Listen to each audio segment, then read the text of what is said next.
Subscribe करें और bell दबाएं ताकि कोई खबर रह न जाए।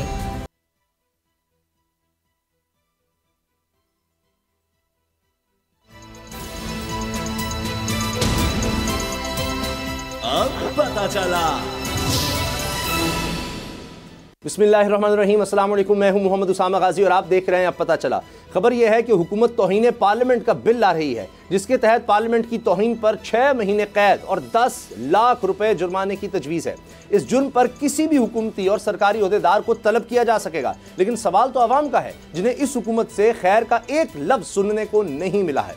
13 जमाती इस टोले का अंदाज़ हुक्मरानी जरा मुलाहिजा कीजिए कि मुल्क में गंदम की रिकॉर्ड पैदावार हुई है, मगर खैबर पख्तूनख्वा में आटे का बहरान सर उठा रहा है। इसकी शिकायत उज़्बेकिस्तान गए अमीर मकाम ने लंदन में बैठे वज़ीर आज़म शहबाज शरीफ से लगाई, जिन्होंने लंदन से ही तहकीकात का हुक्म दे दिया है। इसे देखकर इमरान खान का यह ट्विटर पैगाम बिल्कुल सच लगता है कि मुल्क में जंगल का कानून है। इस जंगली कानून का शिकार बोल अरसे से रहा है। बोल न्यूज़ के सीनियर एंकर पर्सन अरशद शरीफ की शहादत हो या फिर आकाश राम का गैर कानूनी अगवा, बोल ने हमेशा हुकूमती जबर का सामना किया है और अब तो जुल्म की इंतहा करते हुए बोल के को चेयरमैन शेख अहमद शेख का घर गैर कानूनी तौर पर मिसमार कर दिया गया। क्यों? क्योंकि बोल सच बोलने से बाज नहीं आ रहा, हकीकी सहाफत के रास्ते पर चल रहा है। बस यही आज़ादी इजहार और सोच बोलना, सच बोलना बोल न्यूज़ का संगीन जुर्म बन गया है। इसी की पादाश में बोल के को चेयरमैन शेख अहमद शेख को बार बार झूठे और गैर कानूनी मुकदमात में तंग किया जाता रहा और अब उनका घर ही मिसमार कर दिया गया। ये फस्तायत की इंतहा है, जिसका जवाब आज नहीं तो कल देना पड़ेगा। इस जुल्म के खिलाफ अदालत से रुजू कर लिया गया है, लेकिन सितम यह है कि यह हुकूमत अदालत से भी महाज अराई पर उतरी है, क्योंकि पाकिस्तान की सबसे बड़ी अदालत इस हुकूमत को आइन पर अमल का सबक दे रही है। 90 दिन में इंतखाबात की बात कर रही है, जिससे घबरा कर हुकूमती टोला supreme court practice and procedure लाकर अदलिया के गिर्द भी शिकंजा कसना चाहता है। निज़ाम इंसाफ को हुक्मरानों के घर की बांदी बनाना चाहता है। इस केस में स्पीकर कौमी असम्बली ने पार्लियामेंट का रिकॉर्ड अदालत को देने से इनकार कर दिया है। सवाल यह है कि इस आइन शिकनी, लाकानूनियत और फस्तायत का रास्ता कौन रोकेगा? इसी से आगाज करेंगे। सैयद मुजम्मिल शाह और सदीक जान मेरे साथ है। सदीक, सबसे पहले बोल न्यूज़ के को चेयरमैन शेख अहमद शेख साहब का घर तक गिरा दिया गया है, लगता है कि अब हर इंतहा तक पहुंचा जाएगा। पहले तो सियासतदान, अब सहाफत और अब घरों तक।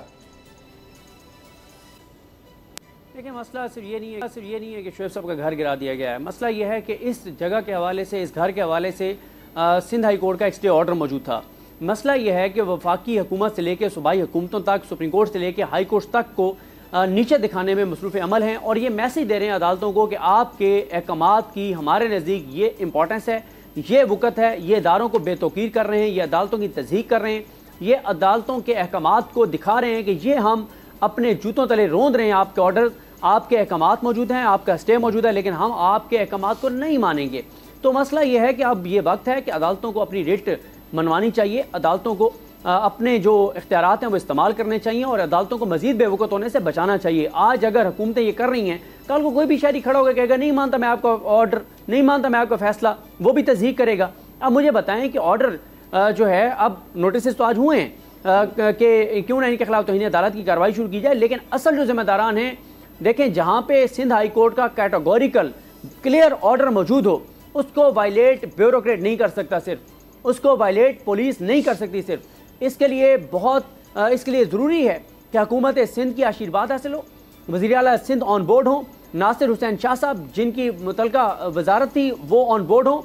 असल अदालत को अगर करना है तो अदालत को कार्रवाई करनी पड़ेगी मेन लोगों के खिलाफ। जब तक वज़ीर आला सिंध के खिलाफ कार्रवाई नहीं होगी, जब तक जो मुतलका वज़ीर है नासिर हुसैन शाह साहब उनके खिलाफ कार्रवाई नहीं होगी, तब तक कोई फ़ायदा नहीं होगा। क्योंकि देखें, चौधरी परवेज़ इलाही साहब के घर के ऊपर जो कुछ हुआ, उस पर एक आपने एंटी करप्शन के ब्यूरोक्रेट को कहा, ऑफिसर को कहा, आपने उसको कहा कि माफ़ी मांग लो, उसने माफ़ी मांग ली। ये इनको जेलों में भेजना पड़ेगा, इनको सलाखों के पीछे भेजना पड़ेगा, असल जो इनको अहकामात देने वाले। क्योंकि देखें, जहाँ पर ऑर्डर है अदालत का, उसको अगर वायलेट करना है तो उसके लिए ज़रूरी है कि पूरी हुकूमत ऑन बोर्ड हो, वज़ीर ऑन बोर्ड हो। ऐसे नहीं हो सकता कि आप अदालत का ऑर्डर हो इतना कैटेगोरिकल, इतना वाजे, और आप उसको वायलेट करें। तो इसमें बड़ी क्लैरिटी है कि कार्रवाइयाँ तो ज़ाहिर है शोएब साहब के खिलाफ और बोल के खिलाफ आपके सामने है। उनकी गिरफ्तारी से लेके अब तक जो कुछ हो रहा है वो आपके सामने है। आकाश को आज 28 रोज़ हो गए हैं और बाकी बहुत सी चीज़ें हो रही हैं बोल के खिलाफ। और हम एक चीज़ और बता दूं उसामा गाजी साहब कि अब जो कुछ बोल के साथ हो रहा है ना, बहुत सी चीज़ें हम स्क्रीन पे नहीं चला रहे, उसकी वजह यह है कि हमें ये भी लगता है कि हम इतना कुछ हमारे साथ हो रहा है, अगर वो हम सारा चलाने लग जाएंगे तो लोग, जाहिर है ज़रूरी भी है वैसे तो चलाना, लेकिन हम नहीं चाहते कि लोगों को लगे कि हम सारा दिन ही अपनी बात कर रहे हैं।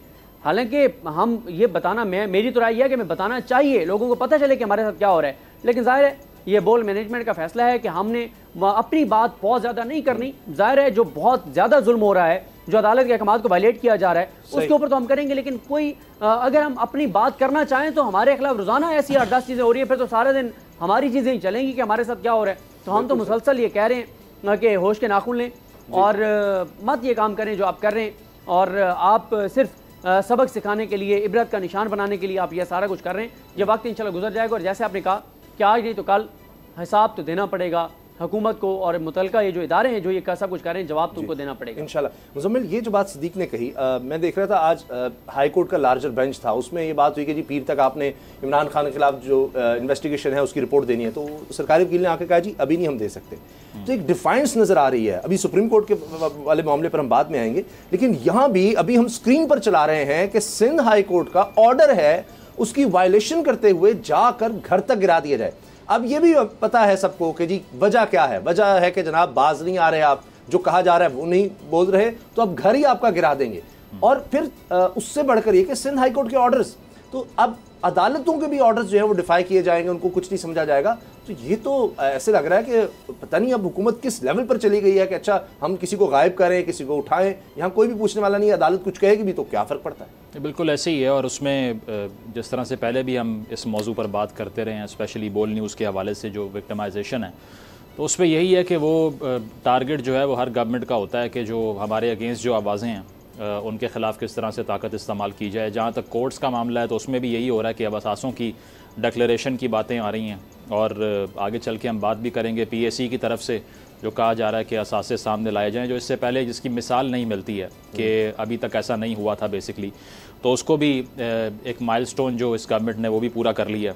इसके साथ साथ ये भी कि इमरान खान साहब के हवाले से भी जो केसेस सारे बने, उससे भी मुझे लगता है इनकी साख इतनी मुतासिर हुई, क्योंकि इनका सारा मुकदमा ही ये था कि हमारे दौर के अंदर नैब पीछे लगाई गई और पॉलिटिकल प्रिजनर बनाए गए हमारे ख़िलाफ़। इसके अलावा गिरफ्तारियाँ की गई, हमें अपोजिशन खुल के नहीं करने दी गई।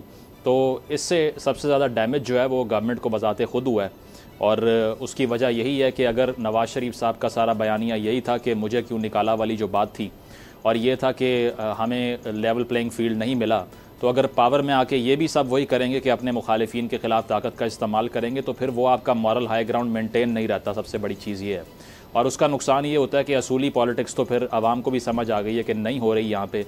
जिस तरह से अब डिफेंड किया जा रहा है इदारों को नून लीग की तरफ से, इससे पहले नवाज़ शरीफ साहब लंदन में बैठ के उन्हीं के ख़िलाफ़ तकारीर कर रहे थे। आज उनके भाई की वजारत उज़्मा है, और उस वजारत उज़्मा के अंदर वो सब भुला दिया गया जो इससे पहले हो रहा था। तो ये आपको बताता है कि विजन जो होता है वो बड़ा शॉर्ट टर्म होता है, और इसमें असूल नहीं होता कोई। अगर असूल होता तो फिर जिस तरह से ये बाजवा साहब का नाम लेते रहे हैं पहले, कोई तो उस पर तहकीकात करते कि 2017 में जावेद लतीफ़ साहब ने जो आज बात की है कि असल साजिश 2017 में शुरू हुई, तो उसकी तहकीकात किसने करनी है? गवर्नमेंट आपके पास है, इदारे आपके पास हैं, सेंटर में आप बैठे हुए हैं, और सिर्फ इल्ज़ाम तराशी के ऊपर बाजवा साहब देख लेना, वहाँ से शुरू करेंगे, कहाँ से शुरू? बिल्कुल, अगर आपको पता है कि किस किस ने साजिश की, किस किस तरह से की, तो उसको आइडेंटिफाई करें, फिर उस पर जो है वो हकाइक सामने लेकर आएँ, उनको कैफरे किरदार तक पहुँचाएँ उन लोगों को जो आपको लगता है जिन्होंने आपको निकाल के बाहर फेंक दिया इक़्तिदार से।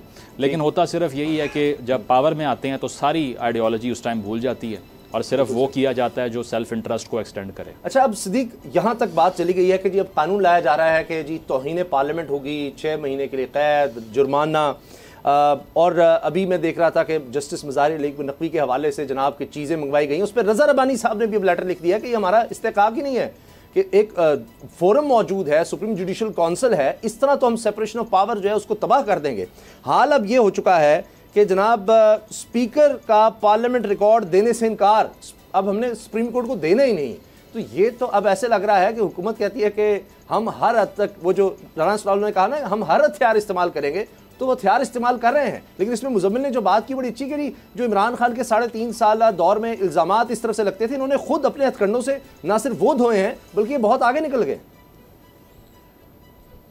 देखें, एक तो मैं आज पब्लिक न्यूज़ कमेटी में मौजूद था, और मैं ये ज़रूर कहूँगा कि जुडिशरी को चाहिए कि जिस तरह से आज पब्लिक न्यूज़ कमेटी का इजलास था, इससे पहले जो ख़जाना कमेटी का इजलास था, इनके इजलास की जो प्रोसीडिंग्स हैं, क्योंकि ये कमेटी में ये रिकॉर्ड भी हो रही होती है ऑडियो, तो ये ऑडियो ज़रा मंगवा के सुने, ज़रा देखें किस तरह से जजेस की तस्दीक की जा रही है, तौहीन की जा रही है। और आज शेख रुहेल असगर साहब ने कहा कि हम जज के कंडक्ट को डिस्कस करेंगे, हम आवाम को बताएंगे। और उन्होंने जो अल्फाज इस्तेमाल किए वो मैं नहीं करना चाहूँगा, वो तो दे नहीं रहे ना रिकॉर्ड, और देखिए उन्होंने वो तो इनकार कर रहे हैं। नहीं किसी भी वो दूसरा रिकॉर्ड नहीं दे रहे, वो रिकॉर्ड नहीं दे रहे जो अभी सुप्रीम कोर्ट ने कहा कि पार्लिमानी जो प्रोसीडिंग थी सारी जो कानून साजी के हवाले से, लेकिन उसके हवाले से भी मैं आपको एक बात बता दूं, ये मीडिया के सामने कह रहे हैं कि हम नहीं दे रहे, हम नहीं देंगे।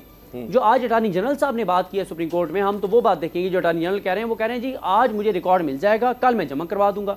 अगर ये नहीं करेंगे तो इनके लिए तबाकू नतज होंगे, क्योंकि ये 8 रुकनी बेंच का जुडिशल ऑर्डर है सर, ये कोई वर्बल ऑर्डर नहीं है, ये कोई ऐसे राय नहीं है सुप्रीम कोर्ट की कि जी दे दें तो ठीक है, नहीं दें तो कोई मसला नहीं। 8 रुकनी बेंच का ऑर्डर है, जुडिशल ऑर्डर है, और इस पे इम्प्लीमेंट होगा, इनको करना पड़ेगा, जो नहीं करेगा वो भुगतेगा। ये चीज़ें आहिस्ता से इकट्ठी हो रही हैं सारी। इसका ये मतलब नहीं है, कल आपने सुना नहीं है चीफ जस्टिस पाकिस्तान को कि उन्होंने कहा कि हमारा ऑर्डर मौजूद है, आज नहीं तो कल इंप्लीमेंट होगा, और वो बिल्कुल इंप्लीमेंट होगा, और जो जो उसकी राह में रुकावट बनेगा उसके लिए नताइज होंगे। और आज जिस तरह मैंने आपको बताया कि मज़ाहिर अली अकबर नकवी साहब का मामला ये सेटल्ड है, आइन में लिखा हुआ है, और काजी फैसल साहब के केस में ही सेटल कर दिया सुप्रीम कोर्ट ऑफ पाकिस्तान ने कि जनाब हुकूमत भी रिकॉर्ड नहीं मंगवा सकती, हुकूमत भी FBR का रिकॉर्ड नहीं दे सकती। यहाँ पे इन्होंने जनाब FBR को भी लगा दिया उनके पीछे, इन्होंने FIA को भी लगा दिया है, इन्होंने CDO को भी लगा दिया है, इन्होंने सबको लगा दिया जी डाटा दें, रिकॉर्ड दें, चीज़ें करें। तो ये सारी जो चीज़ें हैं इसका मकसद एक तो उनको ब्लैकमेल करना है, और मकसद सिर्फ एक है कि आप इस बात से हट जाएं कि इलेक्शन होने चाहिए। एक एक करके जजेस को टारगेट करेंगे, और इनका मकसद सिर्फ यह है कि उमरता बंदयाल साहब के साथ उनके जो साथी उनको तोड़ा जाए, उमरता बंदयाल साहब को ब्लैकमेल किया जाए। लेकिन उसके लिए जो हथकंडे जो इस्तेमाल कर रहे हैं, प्रोसेस और प्रोसीजर जो फॉलो कर रहे हैं, उस पर आपने खुद बता दिया कि रज़ा रबानी साहब का लेटर आ गया। तो इसमें आप देखेंगे कि इनको कुछ नहीं मिलने वाला, और अगर ये मामला सुप्रीम कोर्ट में आता है तो ये भी ये भुगतेंगे। ये अपने लिए खासा सामान जो है वो इकट्ठा कर रहे हैं कि इनके साथ बहुत कुछ हो और लंबे अरसे के लिए हो। अच्छा मुजम्मिल, एक तो ये चीज़ जो हमने आज सुप्रीम कोर्ट में देखी कि अंदर कुछ कहते हैं कि जी हम रिकॉर्ड दे देंगे, वही बात यहाँ जाकर जिक्र नहीं होता 4-3 का या उस तरह से, लेकिन वहाँ पार्लियामेंट से हमले जो सदीक जान बात करें कि ऐसी वहाँ पर गुफ्तगू हो रही है, ऐसे अल्फाज इस्तेमाल किए जा रहे हैं कि जो बताए भी नहीं जा सकते, ये कुछ हो रहा है। और वहाँ मियाँ जवेद लतीफ़ साहब बात कर रहे हैं जी चौक चौराहों में लटकाया जाए, जब तक नवाज शरीफ वापस नहीं आते, ना इलेक्शन होंगे, नवाज शरीफ की वापसी नहीं होती तो तब तक कुछ नहीं हो सकता। तो एक शख्स के लिए ऐसे लग रहा है कि सारा कुछ ये जितनी भी हम देख रहे हैं कानून साजी हो या दीगर काम हो, नज़र आ रहा है ये कोई ढकी छुपी बात नहीं है, कोई रॉकेट साइंस नहीं है कि किस लिए हो रहा है। सिर्फ इसलिए कि जी इलेक्शन वो 90 दिन वाला जो मामला है वो नहीं होना चाहिए, इलेक्शंस नहीं होने चाहिए, उसके लिए रुकावटें खड़ी करनी है, और उसके आप में जो भी बात करेगा उसके लिए जी चौक चौराहों में लटका दो, उस जज को पूछ लो, फलां कर दो। 90 दिन की कोई बात नहीं कर रहा, उसके इर्द गिर्द सारी कॉन्ट्रोवर्सीज निकाली जा रही है। देखिए बिल्कुल, अब इसमें तो 5 से 6 दिन बाकी रह गए हैं, और ये तो एविडेंट है कि इतनी उजलत के अंदर तो अब कुछ नहीं हो सकता। तो जो ये आर्ग्यूमेंट था कि 14 तारीख को भी कोई डेवलपमेंट ना हुई तो उस पर जो है वो गवर्नमेंट को बड़ा कुछ पे करना पड़ेगा। फ़िलहाल उनके मूड से लग नहीं रहा कि 14 तारीख के करीब आने का उनको कोई स्ट्रेस है, कोई और चीज़ है। लेकिन मुझे लगता है कि अब ये हायरार्की शायद डिफ़ाइन करनी चाहिए, या कोई नया सोशल कॉन्ट्रैक्ट ये बना लें जिसमें ये बता दें कि असल में हायरार्की है क्या। क्योंकि कोई ये आर्गूमेंट करता है कि पार्लियामान सुप्रीम है, कोई कहता है कि जी सुप्रीम कोर्ट की सुप्रेमेसी है, और उसके ऊपर अब भी जो ये सारा टग ऑफ वॉर चल रहा है ये यही है ना कि एहतसाब कौन कर सकता है, पार्लियामान जजेस का कर सकती है या it's the other way around. तो अब जो आज भी जो सारा केस इन्होंने डिफेंड किया है कोर्ट के अंदर, अटॉर्नी जनरल साहब ने भी जो बात की है उसमें कन्फ्यूजन मुझे तो लगी। उसकी वजह जिस तरह से जस्टिस आयशा मलिक साहिबा ने बात की वो बड़ी वैलिड थी कि जब इन्होंने ये आर्ग्यूमेंट किया कि फुल कोर्ट बना दें, भुट्टो साहब की मिसाल भी दी उन्होंने, तो उन्होंने कहा कि जो अमेंडमेंट बिल आप पार्लियामान में लेके आए हैं उसमें आप 5 मेंबर बेंच की बात कर रहे थे, यहाँ आके फुल कोर्ट मांग रहे हैं। तो आपकी तो अपनी थॉट जो है वो क्लियर नहीं है कि आप वहाँ पर कहते हैं कि 5 मेंबर का बेंच इस केस को सुनेगा और इधर आकर आप फुल कोर्ट का मुतालिबा कर रहे हैं। तो पहले ख़ुद तो मुशावरत कर लें। तो वही बात है कि इसको सिर्फ़ और सिर्फ ड्रैग करने की एफर्ट है सारी है, चाहे वो मुज़ाकरात हों, उससे भी सिर्फ ये अख़ज़ किया जा सकता है कि वो मज़ीद टाइम बाय कर रहे हैं, एनर्जी वेस्ट कर रहे हैं। और कोर्ट के अंदर भी यही हो रहा है कि वो कोई ख़ास प्लानिंग के साथ नहीं आते, रोज़ कोई ना कोई तारीख लेने के लिए आते हैं शायद। अच्छा, इसमें सदीक जो हमारी अगली खबर है, चीफ जस्टिस ने बड़ा वाज़ेह किया, जस्टिस कॉर्नेलियस को जिस तरह वो याद कर रहे थे, उनकी बड़ी इंस्पिरेशन है उनसे। एतजाज़ साहब ने भी कहा कि जो उमरता बंदयाल है जस्टिस कॉर्नेलियस में चलेगा नहीं, उन्होंने आइन के साथ वो खड़े हुए थे, ये मेन बात थी। 90 दिन है तो कह रहे हैं जी हमारा फ़र्ज़ है, इससे आगे नहीं जा सकते। मगर जहां उन्होंने कहा कि जी अगर आज अमल दरामद नहीं हो रहा तो हमारा फैसला मौजूद है, तो अमल दरामद नहीं हो रहा, फैसला मौजूद, उस पर अमल दरामद किस तरह से होगा? अब ये मसला इस वक्त दरपेश है, उसकी समझ नहीं आ रही कि वो क्या होगा। अदालत का फैसला तो आ चुका।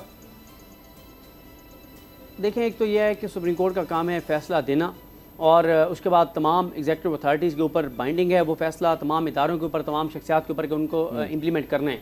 जो नहीं करेगा वो फिर इसके नताइज भुगतेगा।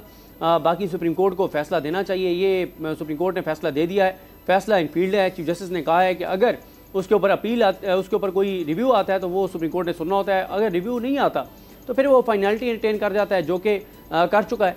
तो अब आप इंतज़ार करें, लगता है कि कल परसों तक इस पर डेवलपमेंट हो जाएगी, ये केस लग जाएगा। क्योंकि एक राय ये भी है कि 14 मई का क्योंकि ऑर्डर है कि 14 मई को इलेक्शन करवाएं। 14 मई तक जब इलेक्शन, 14 मई को जब इलेक्शन नहीं होगा तो फिर उसके बाद कंटेम्प्ट प्रोसीडिंग शुरू होगी। एक ये भी राय है, अगर वो भी होनी है तो 6 दिन बाकी हैं।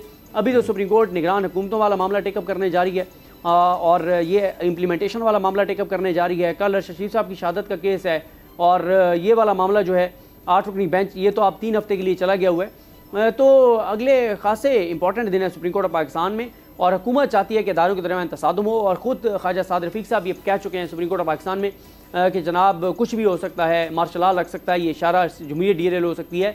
तो वो खुद ये इशारे भी दे रहे हैं क्योंकि उन्हें भी अंदाज़ा है कि हुकूमत जो कुछ कर रही है उसके नतीजे में ये आइन तो जब नहीं रहेगा तो फिर कोई भी आ जाएगा। तो ये तो खुद हुकूमत ये बात कह रही है, और हुकूमत को सकसूर भी यही करता है कि जमहूरियत डीरेल हो जाए, सिस्टम डीरेल हो जाए, इलेक्शन ना हो। हुकूमत कहती है कि ना हम हुकूमत में रहें ना हम इलेक्शन में जाएं, कुछ और हो जाए, वो उन्हें सूट करता है। उसामा, एक और चीज़ वो मैं सदीक से भी इस पे ओपिनियन लेना चाह रहा था कि जिस तरह से आपने जो बात की है कि चीफ जस्टिस साहब की जो स्पीच थी उसमें एक बड़ी इंपॉर्टेंट बात उन्होंने की कि जस्टिस कॉर्नेलियस ने एक सीनियर जज की जो है ना उनके लिए 2 महीने पहले रिज़ाइन कर दिया था ताकि उनको चीफ जस्टिस बनाया जा सके।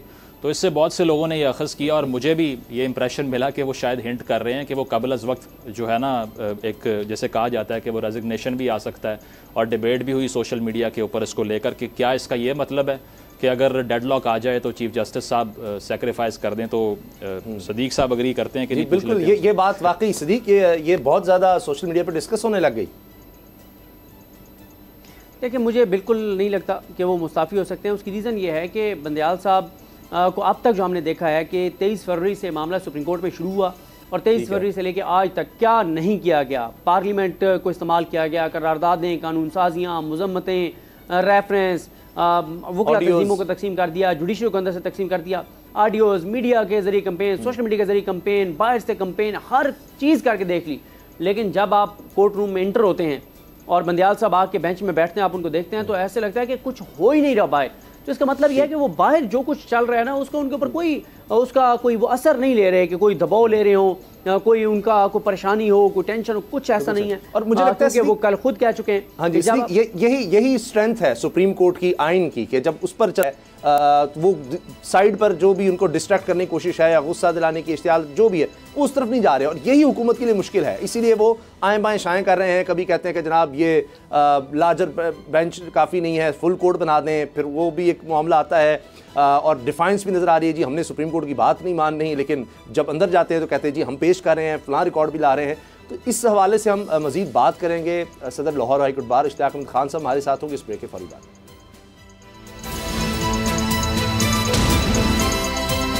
अब पता चला।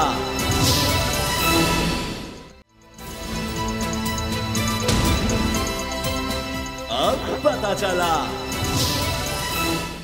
हमें ज्वाइन किया है सदर लाहौर हाई कोर्ट बार जनाब इश्तियाक अहमद खान साहब ने। इश्तियाक अहमद खान साहब, जो इस वक्त हम देख रहे हैं सुप्रीम कोर्ट में भी केस चल रहा है और दूसरी तरफ 14 मई की तारीख का भी अब सामने मामला है। चीफ जस्टिस ने एक तकरीब में जस्टिस कॉर्नेलियस साहब के लिए भी कह दिया वहाँ पर तकरीब के दौरान कि 90 का मतलब है 90 दिन हमारा फ़र्ज़ है। लेकिन फिर भी किसी को यकीन नहीं आ रहा, किसी को समझ नहीं आ रही कि इलेक्शन हो भी सकते हैं। देखिए, हालात बना ही इस नहज पे दिए गए हैं कि इस वक्त लोग जो हैं वो इस मखमसे में पड़ गए हुए हैं कि शायद पता नहीं 14 मई की जो डेट दी हुई है वो इम्प्लीमेंट होगा भी ऑर्डर या नहीं होगा। देखें, जब सुप्रीम कोर्ट का एक ऑर्डर हो गया और उस ऑर्डर के अंदर जब उन्होंने चीज़ें क्लियर कर दी तो अब उसकी इम्प्लीमेंटेशन होनी है। अब दोबारा नेगोशिएशन की बात हुई, जब नेगोशिएशंस के अंदर ये बातें सामने आ गई तो फिर अल्टीमेटली उसका कोई ना कोई इम्पैक्ट तो होगा। जो लोग कंप्लाई विद नहीं कर रहे हैं उसके अंदर किसी को फिर डेफिनेटली उसके पीनल कॉन्सिक्वेंसेस फेस करना होंगे। लेकिन मुल्की हालात के अंदर मैं समझता हूँ कि अगर नेगोशिएशन के साथ डेट को कोर्ट जो है, जैसे कि न्यू पिटीशन फाइल की गई है इलेक्शन कमीशन की तरफ से, कि उस ऑर्डर को रिव्यू किया जाए कि उसमें शायद कोई गुंजाइश निकल आए, लेकिन अल्टीमेटली डिसीजन जो है वो सुप्रीम कोर्ट का ही होगा और सुप्रीम कोर्ट डिसाइड करेगी कि जी ये तारीख जो है अगर एक्सटेंड करते हैं तो व्हाट सर्कमस्टांसेस जो है वो तारीख एक्सटेंड होती है। अब रिव्यू के अंदर ही कोई चीज रह गई, अदरवाइज जो फैसला हो चुका है that is meant to be complied with in its process. ये बताएं इश्तियाक साहब कि अगर हुकूमत सुप्रीम कोर्ट ऑफ पाकिस्तान का फैसला नहीं मानती और जिस तरह हुकूमत ये भी कह रही है कि अगर प्राइम मिनिस्टर को तलब किया जाता है तो प्राइम मिनिस्टर नहीं जाएंगे, हम सुप्रीम कोर्ट का फैसला नहीं मानेंगे, तो क्या रिएक्शन होगा आपका और क्या लाएमल होगा आपका और आपकी तंजीमों का? तंजीमें तो हमेशा आइन और कानून की बालादस्ती के लिए अपनी सुप्रीम कोर्ट के साथ खड़ी हैं। पहले भी हमने एक कन्वेंशन किया है जिसके अंदर पूरी लाहौर से लेके कराची तक, कराची से पेशावर तक तमाम जो बार एसोसिएशन थी वो यहाँ लाहौर में तशरीफ लाई। Supreme court bar association, Lahore bar association, high court bar association, वो कन्वेंशन किया। उसके अंदर हमने यही लाएअमल दिया था कि जी अगर सुप्रीम कोर्ट के ऑर्डर्स को कंप्लाई विद नहीं किया जाता और अगर उसके ऑर्डर्स को फ्रस्ट्रेट करने की कोशिश की जाती है तो सुप्रीम कोर्ट के साथ तमाम तंजीमें जो हैं वो बार एसोसिएशन सारी की सारी उनके साथ खड़ी हैं। और वकला ने हमेशा आइन और कानून की बालादस्ती के लिए अपना पॉजिटिव रोल प्ले किया है। हम आज भी सुप्रीम कोर्ट के लिए वो कुर्बानियां देने को तैयार हैं जो इफ्तिखार चौधरी के वक्त में भी हमने दी थी। उसमें अगर हमें एजुटेशन करना पड़ती है we are ready for that. और बहुत जल्द इंशाल्लाह 13 तारीख को हम एक और कन्वेंशन करने जा रहे हैं पूरे पाकिस्तान की लॉयर तंजीमों का। उसके अंदर भी हमारा एक ही है मोटो कि जी हमने आइन और कानून की बालादस्ती के लिए for implementation of the judgment of the Supreme Court के साथ हम लोग खड़े हैं। और इर्रिस्पेक्टिव के उसमें पॉलिटिकल पार्टीज का क्या स्टांस है हमें उससे कोई गर्ज नहीं है, लेकिन हमने आइन और कानून की बालादस्ती और मैं तो आज ये भी पैगाम देता हूँ कि ये जो हुकूमत वक्त है इन्होंने इसी आइन के तहत ओथ लिया हुआ है और उस आइन की पासदारी करना इनका फर्ज है। और अगर वो नहीं पासदारी करते तो फिर उनके खिलाफ पीनल एक्शन होगा। और वो आपके सामने यूसुफ रजा गिलानी वाली मिसाल मौजूद है कि उन्होंने कोर्ट के ऑर्डर्स को डिफाई किया था तो उसकी वजह से उनको कंटेम्प्ट प्रोसीडिंग्स फेस करना पड़ी थी और फिर उन्होंने रिजाइन भी किया और सारे मामला पर। इश्तियाक साहब, आपने इफ्तिखार चौधरी साहब की मिसाल दी, आपको नहीं लगता कि उस वक्त डिक्टेटरशिप के दौर के बाद पूरी अदलिया जो है वो मुशर्रफ साहब के अगेंस्ट एक मुतहद दिखाई दे रही थी, वकला बरादरी भी मुतहद दिखाई दे रही थी, लेकिन अब पोलराइजेशन इतनी बढ़ चुकी है कि जो वकला यूनियंस हैं उसमें भी डिवीजन और जो पोलराइजेशन है पॉलिटिकली वो सराहियत कर गई है। जिस तरह से हमने अभी देखा है कि सुप्रीम कोर्ट बार एसोसिएशन और पाकिस्तान बार के दरमियान जो मामला चल रहे हैं और ये सारी टसल हमें नज़र आ रही है, तो अब मामला क्या उसी तरह के हैं जो पहले थे? क्योंकि जो पोलराइजेशन है हमें तो यही एक इम्प्रेशन मिलता है कि डिवीजन वकला के अंदर भी आ चुकी है। आपको याद होगा कि जब इफ्तिखार चौधरी की तहरीक थी तो उसमें भी यही लोग जो थे वो दूसरी साइड पे खड़े थे, जबकि फिर भी तमाम वकला तंजीमें जो हैं वो इसी तरह से मुत्तहद रहीं।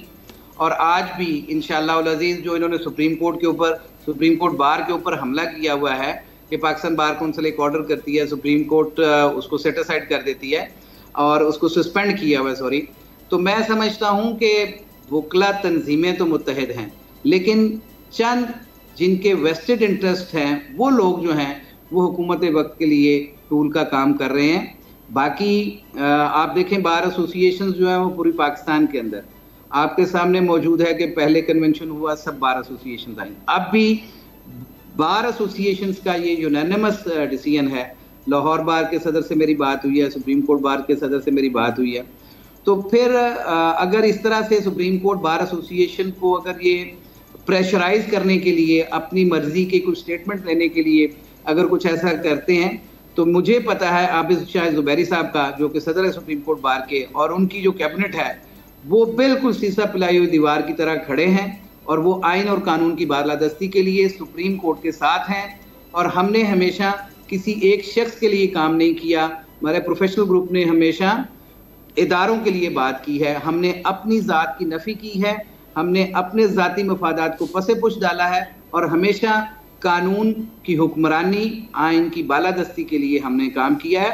हम सुप्रीम कोर्ट में चीफ जस्टिस ऑफ पाकिस्तान के साथ नहीं खड़े होते, हम किसी एक इंडिविजुअल जज के साथ खड़े नहीं होते, बल्कि हम उस पूरे इदारे के साथ खड़े हैं और उस इदारे की जो रिट है वो कायम होनी चाहिए। जो आइन के अंदर दी गई लिमिट्स हैं उनके अंदर जो भी फैसला सुप्रीम कोर्ट करती है उसकी पाबंदी हर शख्स पर। मेरे पास लास्ट मिनट है, सिद्दीक जान ये बताएं कि आज जस्टिस मज़ाहिर अली अकबर नकवी साहब के हवाले से पब्लिक अकाउंट्स कमेटी ने अहकामात दिए हैं FPR को, FIA को, CDA को, उनके टैक्स रिटर्न हो, उनकी प्रॉपर्टीज़ हों, उनकी वेल्थ स्टेटमेंट हो, ये तमाम चीज़ें मांगी गई हैं। इस पर आप क्या कहेंगे? ये सारे के सारे पेटेंटली इलीगल ऑर्डर्स हैं और मेरा नहीं ख्याल कि इनके पास ये इख्तियार है, क्योंकि ये सारे के सारे इख्तियारात आर्टिकल 209 के अंदर जब रेफरेंस उन्होंने फाइल किया है, पाकिस्तान बार काउंसिल या जिसने भी फाइल किया है, ये सारी चीज़ें, ये इख्तियार जो है ये आर्टिकल 209 के तहत सुप्रीम जुडिशल काउंसिल के पास है। और दूसरी बात जो सबसे पहले मैं आपको अर्ज कर दूं कि पिछली दफ़ा जब काजी फायद ईसा साहब वाला इशू था तो उसके अंदर भी ये सारे डॉक्यूमेंट्स मांगने की कोशिश की गई थी, तो सुप्रीम कोर्ट में उसने भी कहा, उस वक्त भी सुप्रीम कोर्ट ने यही कहा था कि ये इख्तियार जो है SJC के पास है, किसी और इदारे के पास नहीं है कि वो उनकी ये सारी की सारी रिटर्न्स वगैरह या इस तरह के कोई अकाउंट्स वगैरह या उनकी जो पर्सनल इंफॉर्मेशन है वो हासिल कर सकते हैं। ठीक, वो क्लासीफाइड। बहुत बहुत शुक्रिया, बहुत बहुत शुक्रिया सदर लाहौर हाई कोर्ट बार जनाब इश्तियाक अहमद खान साहब। ब्रेक ले रहे हैं, ब्रेक के बाद शाह फरमान हमारे साथ होंगे, साबिक गवर्नर खैबर पख्तूनख्वा, और हम बात करेंगे पूरे मुल्क में इस वक्त महंगाई है, जो सबसे बुनियादी चीज़ है खुराक में, गंदम, आटा, वो महंगा होता चला जा रहा है, लेकिन खैबर पख्तूनख्वा में तो नायाब हो रहा है, कीमतें आसमान की तरफ जा रही है, मिल नहीं रहा। और इसका वज़ीर आज़म को नोटिस भी लेना पड़ गया है, लेकिन जिस चीज़ का नोटिस लेते हैं वो कुछ होता भी है या नहीं, इस पर बात करेंगे। फिर सेहत कार्ड एक दफ़ा फिर बंद कर दिया गया है, ब्रेक के बाद बात करते हैं। अब पता चला।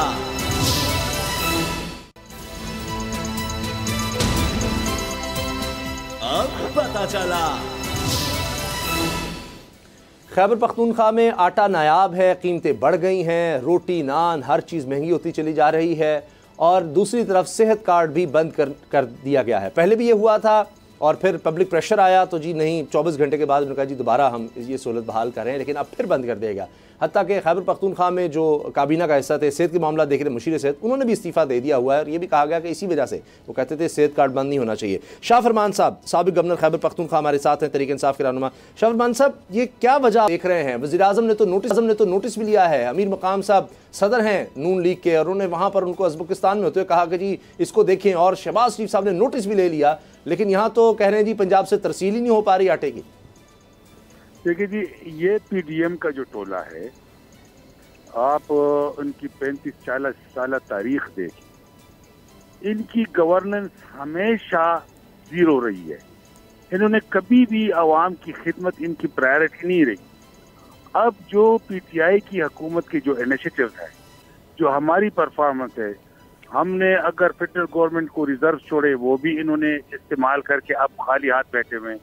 अब जो PTI के जो प्रोजेक्ट जो सक्सेसफुली जा रहे थे, जो आम आदमी कम से कम उसको ये फिक्र नहीं थी कि कल उसकी बीवी या उसके बच्चे बीमार होंगे तो उनका क्या बनेगा, अब वो भी जो है इनके हाथ से वो चीज निकल गई है, क्योंकि इनकी प्रायोरिटी ये नहीं रही है। आप हिस्टोरिकली देख लें, आप इनके बैकग्राउंड देख लें, तो ये जो कुछ इनके साथ इन्होंने कभी इस तरफ सोचा ही नहीं है। तो मैं समझता हूँ कि ये आवाम के ऊपर इस मुल्क की जो हालत हुई है, जो 80 के दहाई से 90 में खराबी आई है, और फिर उसके बाद इनकी जो 35 साल तारीख है, 40 साल तारीख है, तो इनकी तो परफॉर्मेंस कभी भी अच्छी नहीं रही। तो लिहाजा मेरे लिए तो कम से कम ये कोई न्यूज़ नहीं है, क्योंकि ये इनसे एक्सपेक्टेड है। ये बड़े माहिर है इस चीज़ में कि जनाब आपने 14th अमेंडमेंट के अंदर पार्टी के अंदर डिक्टेटरशिप लानी है, आपने 15th अमेंडमेंट के थ्रू किसी तरह जो है वो जुडिशरी, लेजिस्लेचर, एग्जीक्यूटिव पावर एक बंदे के हाथ में डालना है, आपने अमीरुल मोमिनीन बनना है, आपने डेमोक्रेटिक प्रोसेस के थ्रू डिक्टेटरशिप कायम करनी है। और मैं आपको एक मजे की बात बता रहा हूँ, हमारा एक टीचर था, मैं आपको एक बात बताऊँ, उन्होंने कहा कि जापान हमारे साइंटिस्ट गए तो वो चारों के चारों सदीकी थे, तो जब नेक्स्ट टाइम हम गए तो वो ये समझ रहे थे कि शायद ये सदीकी कोई डिग्री है। आजकल जब भी तारट का नाम आता है तो ऐसे लगता है कि हाई कोर्ट पर और सुप्रीम कोर्ट पर हमले करने वाला आ गया है भाई। ठीक, अच्छा, गवर्नमेंट की परफॉर्मेंस तो तब देखी जाती है कि पहले प्रायोरिटीज तो देख ले बंदा। अच्छा, इनकी प्रायोरिटीज ही गलत है। मुझे शाहफरमान साहब, ये गंदम के हवाले से जो सारा बहरान है, कोटा पूरा नहीं हो रहा, इसमें कुछ वफाकी वज़रा पहले भी ये बात कर चुके हैं कि हज़ारों टन जो गंदम है वो स्मगल हो जाती है अफगान बॉर्डर से। आपको लगता है ये जेन्युइन इशू है कि इसी वजह से ये शॉर्टेज हम देख रहे हैं कि एक कंट्रीब्यूटिंग फैक्टर ये भी है, या सिर्फ जो नॉन कॉपरेशन है वफाक की वही कारगर है इसमें? देखिए, ये बड़ा सेंसिटिव इशू है। तो अगर ये समझते हैं कि स्मगल हो रही है तो गंदम तो कोई आप जेब में डाल के नहीं ले जा रहे, तो बॉर्डर मैनेजमेंट किसके पास है? क्या ये फेडरल गवर्नमेंट की जिम्मेदारी है या प्रोविंशियल की है? तो अगर आपका एग्जिट पॉइंट अफगानिस्तान की तरफ है और अगर आप समझते हैं कि इल्लीगल एक्टिविटीज है, तो लीगली कॉन्स्टिट्यूशनली कौन जिम्मेदार है? फेडरल गवर्नमेंट जिम्मेदार है या प्रोविंशियल जिम्मेदार है? या तो अगर छोटी सी चीज हो जेब में आप डाल के ले जाओ तो वो तो आप कह सकते हैं, लेकिन अगर ट्रकों के ट्रक और कंटेनर्स के कंटेनर्स अगर आप समझते हैं कि स्मगल हो रहे हैं, तो ये भी तो इन्हीं की नाकामी है, ये भी तो इन्हीं की जिम्मेदारी है। क्यों ये इस तरह कह रहे हैं? और बात ये है कि इनको लेकिन चूंकि हम पाकिस्तान की बात कर रहे हैं, मैं आपको सच बता रहा हूँ कि हम पाकिस्तान की बात कर रहे हैं और हम किसी सूबे की, जो भी सूबे का पोटेंशियल हो, खैबर पख्तूनख्वा के अंदर अगर हाइडल पावर है, अगर एनर्जी रिसोर्सेज है, अगर ऑलिव है, अगर सेफ्रार कुछ भी हो, एक्सपोर्टेबल जो मटेरियल है, उसका फायदा पाकिस्तान को पहुंचना चाहिए। हमने भी कहा कि हम, अगर आप यहाँ के एनर्जी रिसोर्सेज देख ले तो हमने अच्छा सर, चूंकि मेरे पास शाहफरमान से वक्त कम है, मुफ्त आटा स्कीम ये लेकर आए, दीगर काम हुए, आपकी मर्जी से खैबर पख्तूनख्वा के वज़ीर आला लगे। आज फवाद चौधरी साहब कहते हैं इन पर भी आर्टिकल 6 लगना चाहिए, वज़ीर आला भी 90 दिन से ऊपर हो गए हैं, तो वो आपसे गलती हुई, वज़ीर आला चुनने में मुशावरत से हुआ, लेकिन दोनों अपोजिशन और हुकूमत ने मिलकर वज़ीर आला आज़म खान को लगाया। देखिए, हमने इसीलिए ये जेस्चर शुरू किया कि हमारे ऊपर इल्ज़ाम था कि जनाब हम ये कोई बात नहीं मानते, ये मुशावरत के लिए तैयार नहीं है, ये कंसेंसस पैदा नहीं करते। तो हमने कहा ठीक है, तो हमने कंसेंसस जो है ना, वी वर एक्सपेक्टिंग कि ये सही काम करेंगे, तो हमने तो एक जो है वो कंसेंसस शुरू किया है, मुफाहमत की पॉलिसी अपनाई है। अब इनके ऊपर जो जिम्मेदारी, अब तो खैर उस गवर्नमेंट का टेन्योर भी खत्म है, अब तो उनके सारे एक्टिविटीज इलीगल है।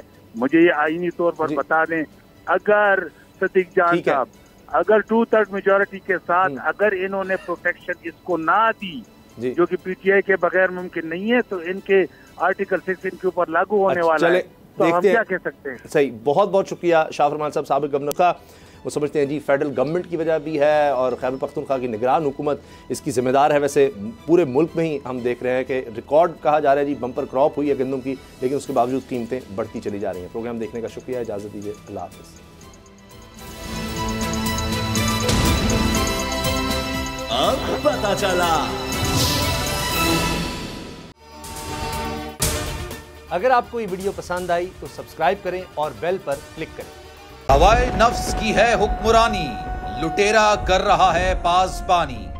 बोल न्यूज के मार्केटिंग हेड आकाश राम ताहा लापता, तफ्तीशी इदारे जवाब देने से कासिर, अहले खाना परेशान, बेटे की जुदाई में माँ गम से निढाल। जो बच्चों हिंदू पर आए थे, जो को पाकिस्तानी, मुझे मेहरबानी करे पंहिंजो आकाश वापस कयो। अमेरिकी सेनेट में कांग्रेसमैन की आकाश राम के अगवा के खिलाफ पुरजोर मुजम्मत। And I, of course, have been concerned about some of the terrible disappearances, some of the abuses of human rights in Pakistan. United nation ने भी आकाश राम की बाजियाबी के लिए मौसर इकदामात उठाने का इंदिया दे दिया। आलमी सहाफती तंजीम और इंसानी हुकूक की आलमी तंजीमों की भी आकाश राम के अगवा की मुजम्मत। उफ, क्या जुल्म है, बोल इंसाफ का मुंतजिर। सब्सक्राइब करें और बेल दबाएं ताकि कोई खबर रह न जाए।